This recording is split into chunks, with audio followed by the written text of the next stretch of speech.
மாங்காய் பறிக்கும் தகராறில் இளம்பெண் உயிருடன் எரித்துக் கொல்லப்பட்ட கொடூரம் உத்தரப்பிரதேசத்தில் நடந்துள்ளது.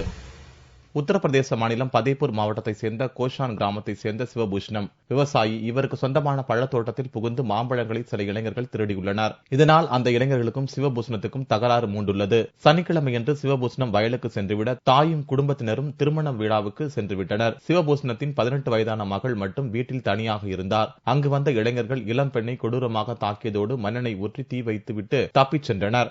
இதில் இளம்பெண் உடல் கருகி சம்பவ இடத்திலேயே இறந்தார். கொலை உள்ளிட்ட பல்வேறு பிரிவுகளில் போலீசார் வழக்கு பதிவு செய்து விசாரித்து வருகின்றனர். इनका ये कहना है कि रमेश, भगवती, विनय और आशा देवी ये लोग आए इनके घर में और इनकी बेटी कोमल जिनकी ये 17-18 साल बताई जाती है उनके ऊपर तेल डाला और फिर जिंदा जला दिया।